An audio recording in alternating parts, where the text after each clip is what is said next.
Hello friends, welcome to the end of an era. This is our last lecture on Scratch. I know you probably love it now because it's very fun to program in, but we are now ready to graduate on to Python after this lecture. Okay, so just mentally prepare yourselves. That's where we're going. So this is our last Scratch lecture. Let us begin. So the first thing that I want to talk to you about is just how to go about writing a program. Like, I have this thing, it's in my mind, how do I get it into code and like make it so that I can interact with it and see it and it does the right thing? How can I make sure of all of this? And that brings us to this concept called the program creation process, I will call it. So let's talk about how to like formally go through all these little steps, and that will guarantee that we're very close to the right spot, if not perfectly at it. Like, this is the program, this is what it needs to be, I have made it. All right, so let's figure out how to do this. So first of all, we have a problem that we have in mind. That's the idea. So we want to write a correct program to perform some task. Okay, so we need to have that task in mind. Maybe it's Pong. Maybe it's like, okay, I have my little paddle, it's got to be on the left side, it needs to be able to move up and down. There's a ball that needs to be able to move and hit the paddle and bounce off in a nice looking direction. That is a problem. That is the task that we want to solve. Okay, so you need to be able to understand before you even start writing code. It is a mistake to just start writing code and see where you end up. I have definitely struggled with that as I was starting out. But I'm here to make sure you don't do it. So we need to understand all these things when we're making a program. So first of all, we need the problem itself. What is going on? For example, sure, you can specify it on paper. Do you know about the concepts involved? Like, what needs to happen? Is it, oh, we need to change the position of all these things, and we need to put a bunch of events for keys and things like that. So understand the concepts, understand your problem. Be good at that. That's harder than it looks for many problems, and that's why programming is sometimes non-trivial. That's why people make a lot of money for making apps that seem simple at the end of the day. Okay, obviously when you have a program, you're going to want to interact with it, usually, most likely. At least you're going to look at some screen, so you're going to want to be able to start that program and give it some starting values. So think about the inputs, if there are any. What will the user give to you? Okay, so that's what you need to think about. What will the user give you? And then you need to just make sure that like you're getting all of those things. That's why we write it down. Yeah. And then outputs, finally. All programs should have an output. It doesn't make sense to write a program that does nothing, right? That just takes things and doesn't output anything at all. So what is the answer that your program's going to give back? Okay, that's what an output is.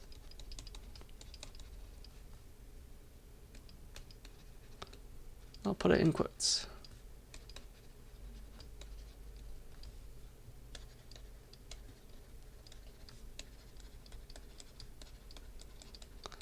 Okay, so think about all those three things, then you have a program. At least a well-specified program. And then it's your job to come up with a strategy to figure out how to go from, okay, give me these inputs, I'll give you this particular output, or these particular outputs.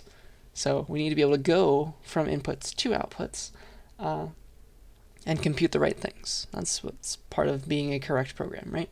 So a strategy is also known as an algorithm. It's like a recipe. It's a sequence of steps to get from point A to point B. And that is the program creation process. That's how I want to explain it to you. So if you just wrote down all this stuff on paper before you ever got started, you are in a very good spot to actually complete your program and solve your problem. All right, so I'm going to give you a bunch of mathy examples because those get a bit complicated, and it's good to break it down in this way. So let's get started with that. So I would like to, in my first example, calculate N Factorial. Okay, remember that symbol? Factorial. Oops. Go back. Calculate N Factorial, where N is some number that the user gives us. Okay, so we're going to get some N from the user. Maybe it was 5. and we would like to give back to the user, like, hey, it was 120. Okay, because 5 factorial is 120. That's the idea. So let's think about this stuff. So the input, what do we get? What do we get? What do we give back? We're given a number. We are given n. That's a number. Okay. The output is also a number. Okay. So we're giving back 120. We want to go to that. Okay. That's our output. It's also a number. Okay. That's very important. And now our problem, the thing that we're trying to solve, is how do we take a number and find the factorial of it? How do we do that? Okay. So so there's like a main problem and a subproblem that you can think about. Like if the user's trying to play with us, maybe they're going to give us a negative number and say, oh, try and find the factorial of that. Okay. So maybe we should think about that case. That can be like a subproblem. We can output an error message in that case maybe. But we have a main problem that we're really trying to solve, and that's actually computing the factorial. How do we do that? Okay. So there are two ways to do it, and I think we can do it this way. Let's make an n variable, a variable called n that I've already written, and maybe we'll make a variable to hold the answer. Maybe we'll call that out or something. Could call it answer, but I think answer is already taken by Scratch, right? So we get those two variables. If we use these two, we can eventually come back with 120. Okay. So here's the strategy, and this is what we want to do. So we want to keep multiplying n into the answer variable, into out, and decrementing n. Okay? Let me show you in a second why that works. And then once n is 0, we're going to stop and output the answer. That is what we will do. Okay? So the first question is, okay, n starts out being whatever the user gives us. What is the initial value of answer? Okay?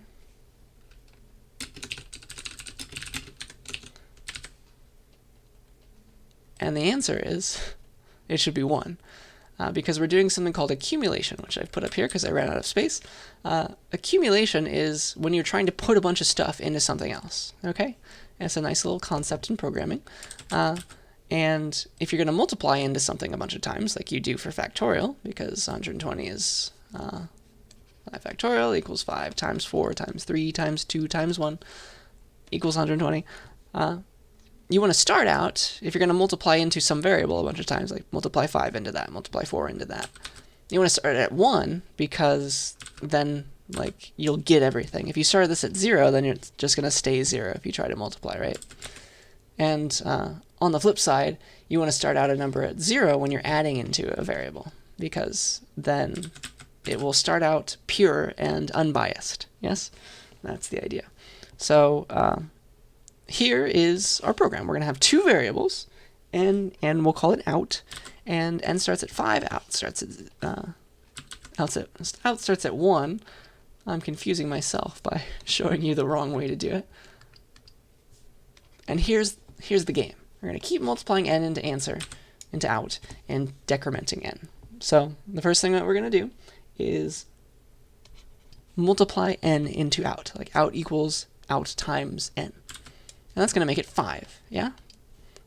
So out is now 5, and then we're going to decrement n to be 4. And this is the way we're going to calculate N Factorial. This is my algorithm for you. And then now that we have 4, let's multiply that into out. So out equals out times n. Okay, 5 times 4 is 20. Cool, right? And then we decrement n to be 3. Multiply 3 into out. 3 times 20 is 60, yeah? And then we have 2. Then we multiply 2 into out. 60 times 2 is 120. Cool.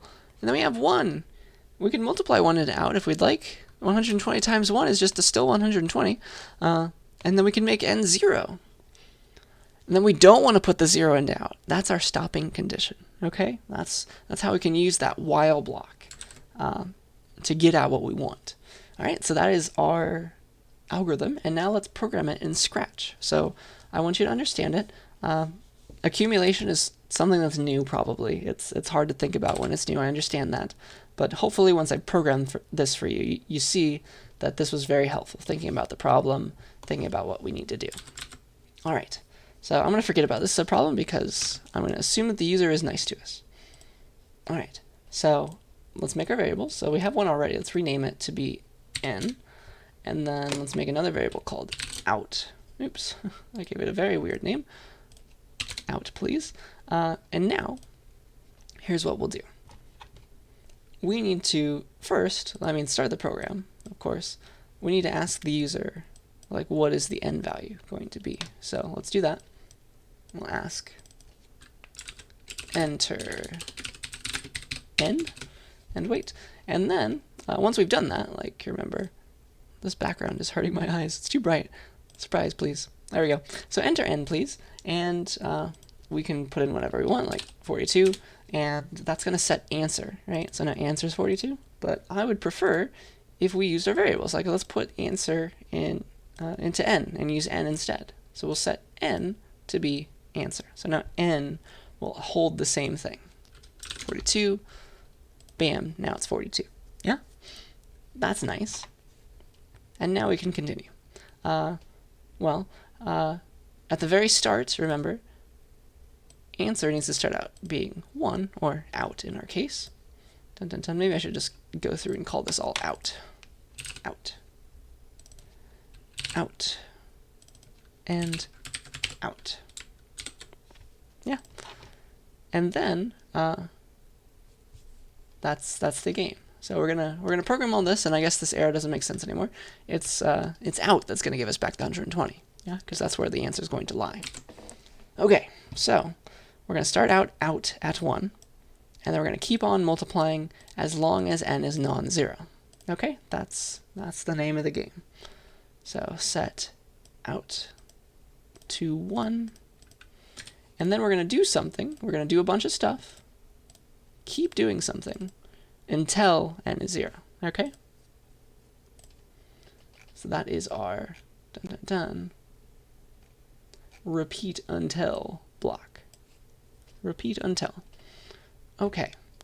So we want to repeat until. We want to do all this stuff until n is 0. Okay? Until equals n 0. Yeah? So I want to keep on doing all this stuff, which is what? Multiply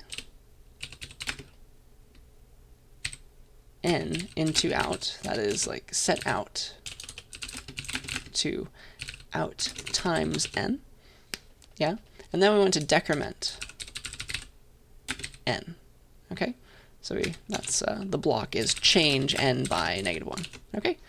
And we want to stop when n is 0, so that's why we repeat until n is equal to 0. Okay? So this is the stuff that we want to repeatedly do. Let's do it. So let's multiply n into out. I'm going to need n. Let's, oh no, I'm going to need out, aren't I? Go back. Set n to be whatever. I guess I will need both. The multiplication of out and n is. Oh, sorry. Set out to be that. Excuse me. Set out to out times n. Yeah? So now it's working. Yes, I'm still recording. Okay. And then we want to decrement n. So change n by -1. So not 1, but -1. And we want to repeatedly do this until n is 0. Okay, follow these two blocks until n is 0. And that will put in our out variable the answer, which is fun to think about. So let me ask the user, hey, enter n, dun dun dun, 5. And so it's going to do all this work, and then out is now 120. Okay, so I want you to maybe rewind the video if this whole spiel wasn't making sense.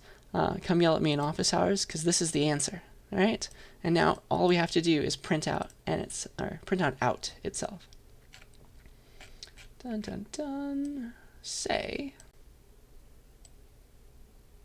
out for 2 seconds. Are you ready? Enter n5, 120. Wasn't that nice? Enter n15. Very, very large number.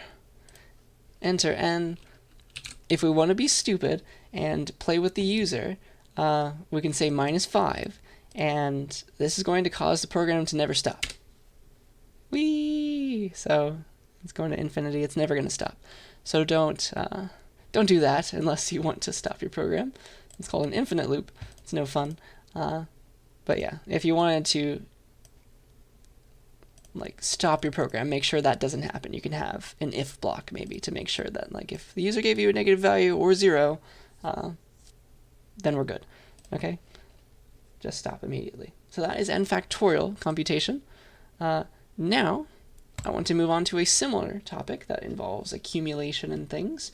I want to sum some values. I want to get 2 values from the user, N1 and N2, and I would like to sum them together and give back the answer. Okay? So this is the idea. If the user gives us 2 and 7, sum all the numbers up in between, yeah? I would like to give back 2 plus 3 plus 4 plus 5 plus 6 plus 7, whatever that is, and that's the answer I want to get back. So we're getting 2 inputs, N1 and N2, both numbers. We're going to output the sum of them, okay, which is also a number. So 2 input numbers, 1 output number. And then our problem is we're going to sum all the numbers between N1 and N2. Okay, so again, you can have another sub-problem, like what if the user wanted to be silly and mess with us?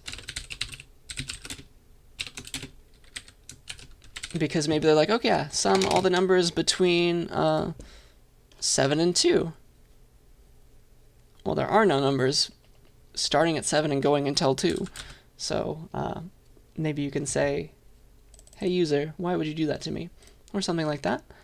And now the main problem is, again, like computing the sum. Okay, doing the sum, computing the sum. So here is my strategy for you. And it's, again, accumulation is the idea. That is the key here. We would like to add a bunch of stuff into a variable to keep track of the entire sum, right? So if we have out again, we're going to add things into out, which means out better start at 0. Okay? Back to this accumulation topic. When you're multiplying, start it at 1. When you're adding, start it at 0. So that it's unbiased. Doesn't do anything weird. Okay.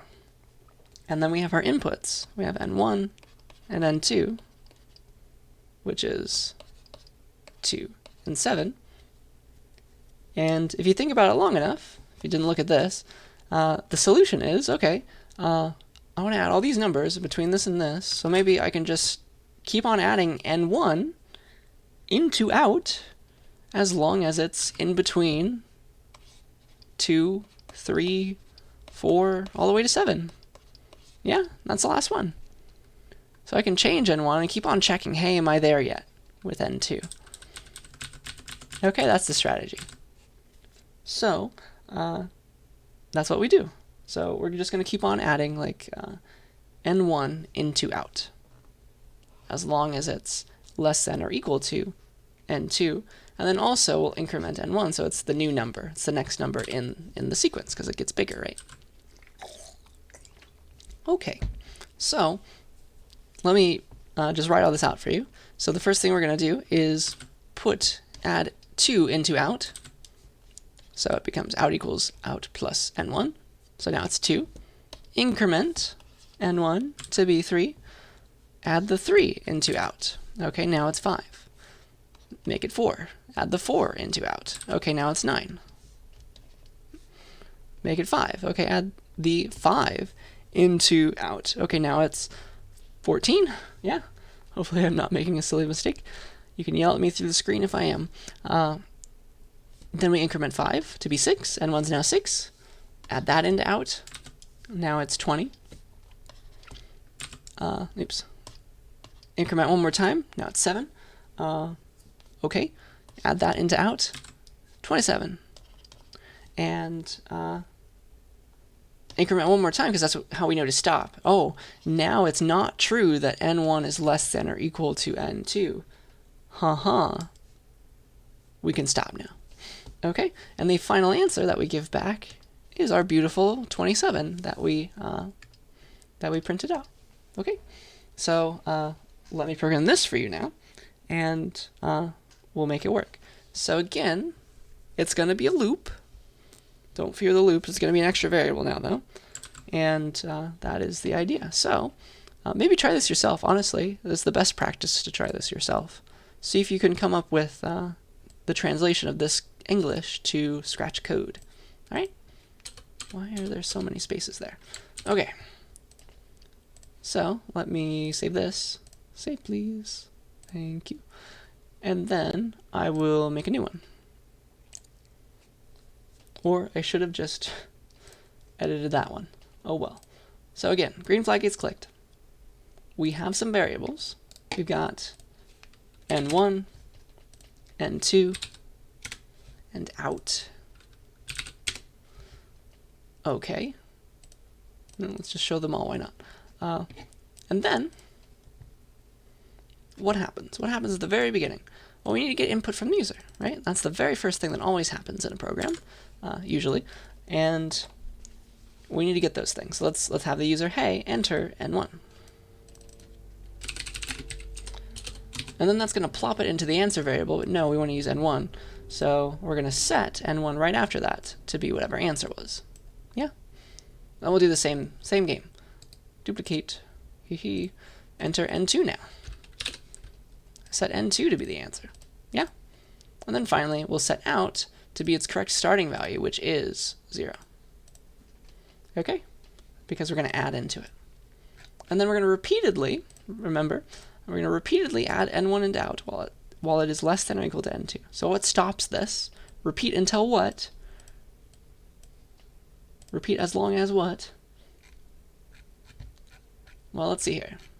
We like it to be the case that this is true. We want to repeat until it's not true. Repeat until it's not true that N1 is less than or equal to N2. That's not true. There's a way to talk about this in logic, and now we can finally combine our things. We can say, okay, repeat until it's not true that this is true. Okay, repeat until it's not the case that N is less than or equal to N2. Okay, so this is us finally using our logic in our programs. Repeat until it is not true that it's less than or equal to. Now it looks like we don't have less than or equal to. So we have to do the following. So either N1 is less than N2, or N1 is equal to N2. You can OR that together. So that's less than or equal to. Okay, you see that? Isn't that fun?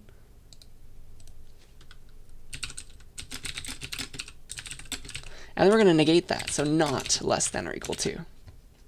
Oops. Come back here. So we're going to negate all of that. Okay? And so we put a not in front of that. Now it's a huge, huge condition, but I hope it makes sense. Repeat until it's not true that N1 is less than or equal to N2. And that is how you make that in logic. Okay? Isn't that beautiful? So now we're finally doing our stuff. We're using our stuff that we know. And so we don't have to worry about, okay, what's the opposite of this? When in reality, it's probably simpler because the opposite of that's equivalent to N greater than N2. But let's not worry about that right now. It was fun to do it. Okay, so repeat until this. What do? We need to add N1 into out. Okay? Set out to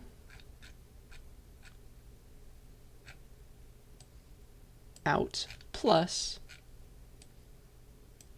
N1. Okay, that's fine. Then increment N1. So change it by 1. It was already the default. Cool. So then that will put the out variable.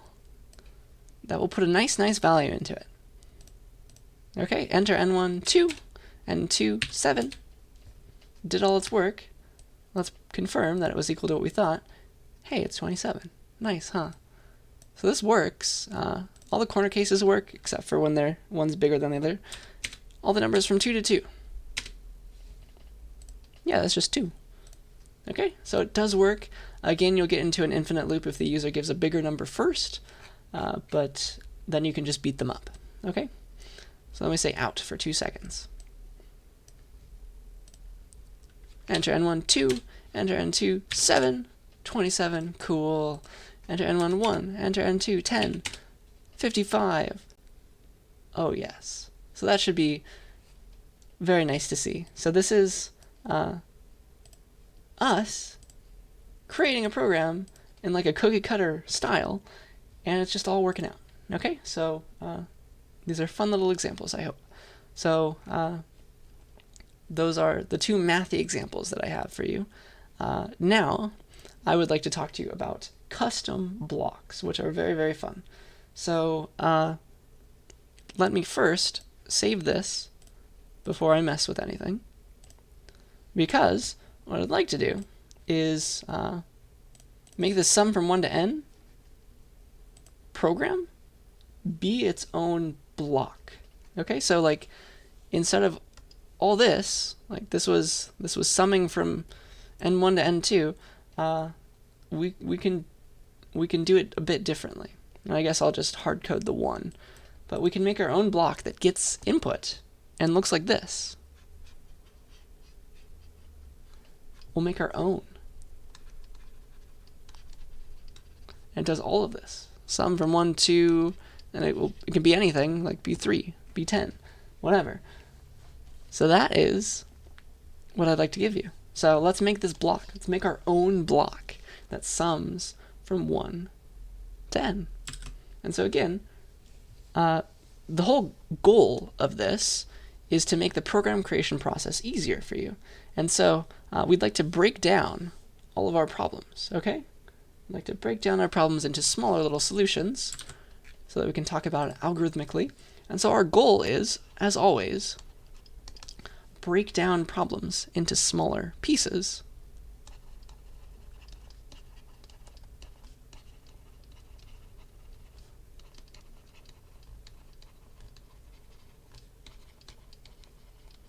But now it's cute because those pieces can be blocks. Let's make our own blocks. Isn't that fun? So here's how you do it. I sure hope that I saved this. Let me save it one more time just for good measure. And let me unpack it now because we're going to use a lot of this to start. Okay, so what we would like to do is to go down here to My Blocks. You see how it's empty? We're ready to fill it. So we can make this whatever we want. Aren't you excited? So it's going to take an input, and it's going to be sum from 1 to, and this is going to be a number. Okay?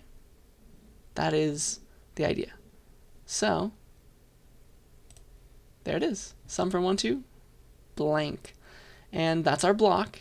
And now it gave us something else out here. It's like define what this thing means.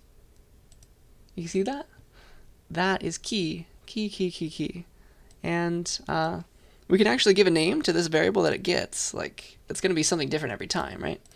So we can call it n. So now it's called n. And that's its own little variable. Okay? So this is really, really, really powerful. And here's the idea. Let's ask the user for n, enter a number, and wait. Here's what we're going to do eventually. We're going to say, okay, let us output the sum from 1 to the answer. Okay? So we have to compute it, of course. But that is the idea. Okay? I think, yeah, that's what I want. So we're going to sum from 1 to n, and actually we'll have it output the answer inside the block itself. Why not? Okay.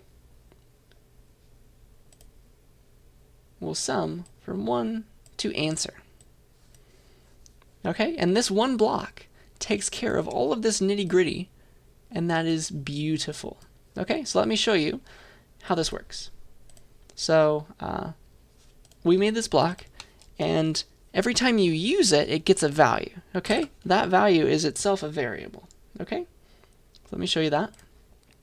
So whenever I use this block, like I use it out here, I've used it with answer, here's what happens. Bam, enter a number, 5. Then I said sum from 1 to answer, which was 5, right? Answer was 5. So that made n, for this one case, it's going to make it 5 itself. I don't know the best way to show it to you. Maybe I can say it. We're eventually going to need to say things anyway. Say n for 2 seconds, please. That would make my life easier. So watch this. 5. It says 5. You see how it's running this code in here? And n is a special variable that it was whatever this value gave to the block was. Okay? That's beautiful. So there it is. We don't need it anymore. And it can be anything. It changes every time. Like if I said 42, now n is 42. It's set to that. And it said 42. Okay? 55. It says 55 because that's what n is. You see that? So every time this block happens, it goes to its definition and plops whatever you gave it as its input into this little variable, and now you can use it to do cool things. Okay, so instead of all of this and having to reason about it, just do it once up here, and then the block is defined to be all this fancy stuff, and you never have to worry about it again. Okay, so that is the idea. And so let's quickly sum from 1 to n. Again, we're going to need like some variables. We'll need like I guess we could use n itself, and then we'll need like a sum variable that starts at 0, of course. And we keep on adding, like if it was 3, we add the 3, we add the 2, we add the 1, 3, 5, 6, then it's 0, and then we stop. We don't have to add it anymore. Okay, so that's what we need to do. So let's make that happen. So I no longer need that variable. I no longer need that variable. I do need a sum variable, so let's use out. Let's reuse it as sum. Okay, there we go. So here's what we do. We set sum to 0. We repeat until, let's delete all this, the n value is 0. Dun, dun, dun.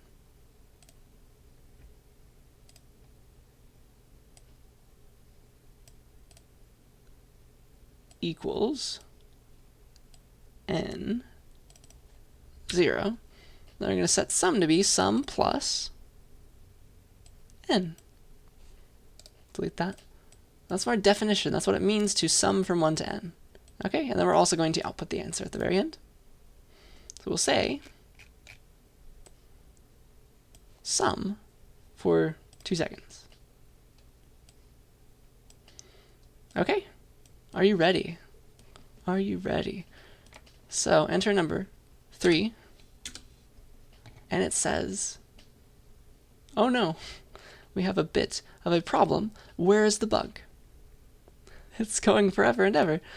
The answer is, I never changed n, did I? Like I did last time. I always got to change n. Dun dun dun. And it looks like I'm not allowed to change it. So maybe I should make a separate variable for our n, like our current value. I'll call it current val, and we'll set that to be whatever n was. I don't need this anymore. Delete. Delete. Set current value to n, and then we can use, instead of n, we can use current value. We repeat until the current value is 0. Sum plus current value, change current value by -1. Okay, so this is just using an extra variable because I'm not allowed to change this n special variable that's part of the block. Okay, so now let's see if it works. 3. Hey, 6. 10? That was 55, right? Yeah, cool. So this is what happens. We can make as many of these blocks as we want, like say sum from answer plus 1 or something. Where is answer? Answer plus 1. So we can do this as many times as we want, and each time this n value changes. So it gets the 3, it gets the 4 in this case. And then it runs its code, depending on this particular value, this n that was given to the block, and then it does its work, and then it just goes back to your normal program. So this is how you make your own blocks. You do the hard work just once up here, and that's all you need. Then you can just bask in the glory of having these blocks work no matter what. Let's do it. Let's do it for this one. Let's do, I don't know, 3 again. So now it's first time from 1 to 3, and then the second time from 1 to 4. So yeah, 4 plus 6 is 10. So now you can make your own blocks, which is beautiful, beautiful. So that's the first one. That's summing from 1 to n. And now, if you remember, I complained slightly when we were making Pong because that silly ball, we made it bounce back in the same direction that it came, when really it should bounce that way. Okay, that would make my life so much better. It's not 180 anymore. Okay, so let's make an if touching paddle bounce block. Are you ready? So what I've done is, let me remember to save this. What I've done is I have copied our Pong stuff from last time, so here it all is again, and like we can start it, and it works. But now we'd like to fix this bouncing. We'd like to make a if touching paddle bounce, okay, block. So what we want to do, we'll just be called, oh shoot, go away. We do not need any input. We just say if touching paddle bounce. Yeah? So instead of all this, just like we say if on edge bounce, we'll say if touching paddle bounce. Hey. And now we can define this all cleanly and nicely up here. It's like, okay, if it's touching the paddle, then let's move the paddle, let's move the ball. Let's move its direction to be something different. And now, let me show you the fun thing. If the paddle is right here, and like the ball's coming at it from this way, we want it to bounce off in this direction. So let's do some fun stuff here for that. We don't want to point in the opposite direction.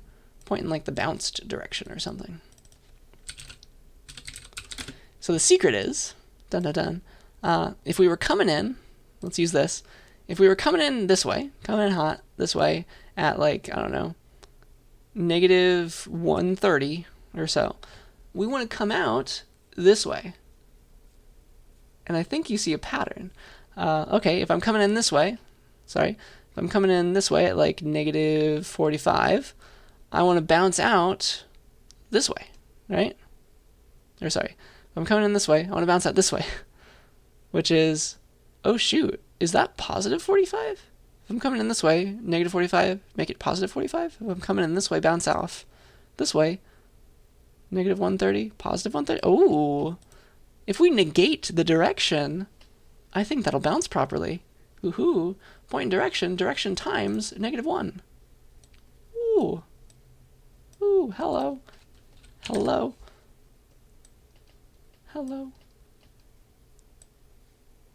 I think that might work. And so now, forever, move the ball a little bit. If it's on edge, bounce, yes. If it's touching the paddle, also bounce. You see how that makes it so much cleaner? Our code is much nicer to read this time. And we can just put this on up here. It's like, okay, yes, it's done the right thing. We've made sure of it. And it's just going to always do the right thing no matter how many times I use this block. I can use it in a different spot if I really wanted to, but I don't really need to. It just really cleans up our code. Okay, we didn't even need any inputs. It's just the addition of the block made it so much easier to reason about. So that's our goal. Always break down problems into smaller pieces, and in our case, blocks. All right, that is the idea. So let me run this, and let's see if everything is beautiful. Oh, yes. That's the world's best bouncing action. Look at that. Look at that. It's going the right way. Oh, yes. That makes me very happy. Play again with a fancier angle.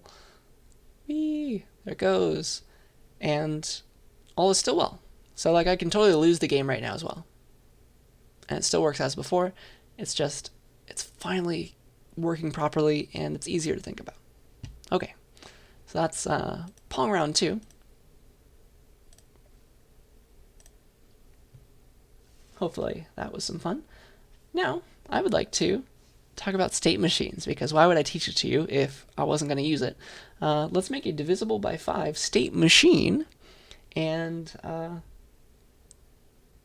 let's output, hey, was a number divisible by 5? So we're going to get some input from the user, call it n or something, and then we're going to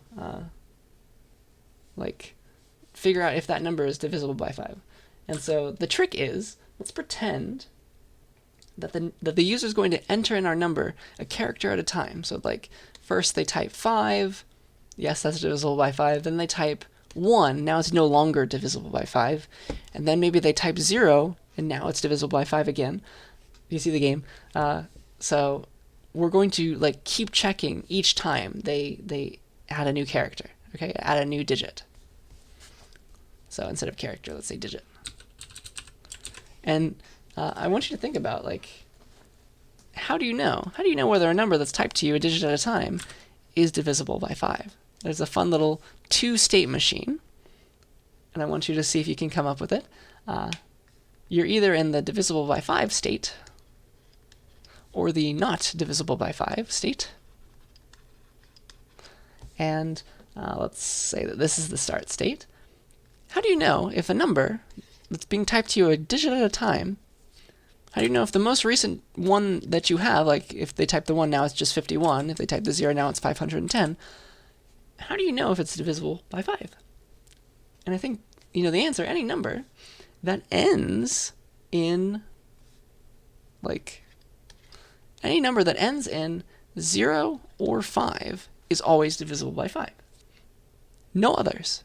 You see that? You remember that? That's how you count by 5s, right? That's the pattern. So if you ever see, we want to start out in the not divisible by 5 state, and then we'll be in the divisible by 5 state. If we see a 0 or a 5. And that's going to continue being divisible by 5 if we keep seeing 0s and 5s, like we type 55, things like that. The second we see something else, not 0 or 5, not 0 or 5,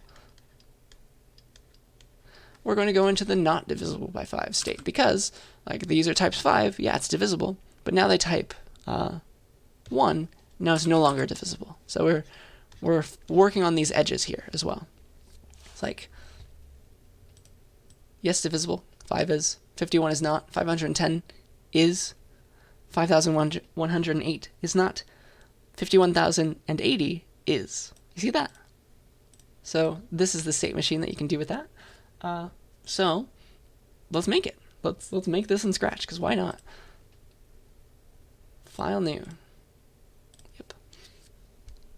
However, shall we do this? So I think it's easiest to not make our own block this time, but you sure can. I encourage you to try. So let's get the numbers a digit at a time from the user. So repeatedly, forever maybe, we'll get a digit and we'll see if it's divisible by 5 still. So ask, enter the next digit, and wait. And then we'll have the digit and answer, and we'll see if the current number is divisible by 5. If it is, we know that we just saw a 0 or 5. If it isn't, we know that we saw a non-0 or 5. So that's our state, okay? That's how we can keep track of it. So we start out in a certain state. Let me make a variable that keeps track of our state. So set state at the beginning to be not divisible by 5. Yeah? And then we'll enter the next digit. If it was a 0 or a 5, then we are in the divisible by 5 state. So we'll say if the answer, that was our digit, is 0 or 5, if it's equal to 0, or it's equal to 5, we're going to OR them together, then it's divisible by 5. and our state should be divisible by 5. I'll use underscores for fun. Otherwise, if this was not true, that means our state, no matter what it was, we're going to stay in or go to not divisible by 5. Okay? We'll set state to not div by 5. And then maybe we should output the number is currently whatever. Okay? So we'll say, where is say? Looks, there it is. So we'll say currently the number is currently divisible by 5, and then we'll also say it's currently not divisible by 5 if we ever transition to that state. So this is in code this state machine. Okay, not too bad. We'll just have our variable that keeps track of what state we're in, and we'll have transitions. So I hope you see that this corresponds, unless I made a silly mistake. And now we can enter digits at a time. It'd be like 5, currently divisible by 5. Cool. The next digit is a 1. Ooh, currently not divisible by 5. But if I add the 0 now, 510. Ooh, the number is currently divisible by 5. And you can build this up in the background with an extra variable that keeps track of what number has currently been typed. Add the 8. Ooh, not divisible by 5. And how about a 0? Ooh, now it is. Okay, and you can stop this whenever you want. But that is a state machine to keep track of whether or not a number, whatever number you type, as long as you want, it'll keep on asking you until you stop it, see if it's divisible by 5. Okay, so that is all I got for you today. Hopefully this was fun. It's a bit more complicated, but that allows us to write cooler things, cooler programs, I think. And so now let me go pull up your programming assignment and then explain it. Okay, so this is our last Scratch programming assignment, and so I want to make it fun for you. So please be as creative as you would like. So for this assignment, it can be whatever you want. It's a program of your choice. You do have a few requirements that you have to fulfill though. Okay, so your program, it has to have 3 key press events.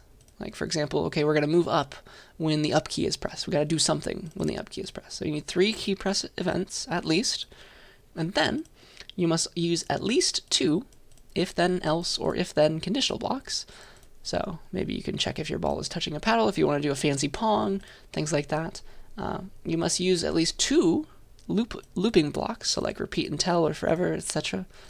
Maybe you want to like move in your current direction forever and bounce. This is my example for Pong again. What you cannot do is copy anything that we did in class exactly. Okay, you can totally add to them. You can build off my examples, but I don't want to just see you recreate everything because I've given you the code, of course. So be creative. Hopefully this is fun for you. I'd be happy to give you some pointers if you're struggling to find a topic, but it can be anything. Okay, whatever you'd like. Like, games are always fun. So to submit, just as usual, upload a video, please, and explain your code to me. Obviously, this is whatever you want, so I don't know the requirements anymore. I know that it has to have these things, but I don't know what your code's supposed to do. You have to explain it to me. Okay, so show me all your code, please, before the end of the video, and yeah, just explain how it works as you demonstrate it, because I have never seen it. I don't know exactly what you're doing until you show me. So this should be a longer demonstration video because of that, because I didn't make up this requirement for you. So it might take a while to talk about it. So 2 to 3 minutes is probably a good amount. And yeah, I think that's everything. So get started on that. Good luck, and I will see you next week.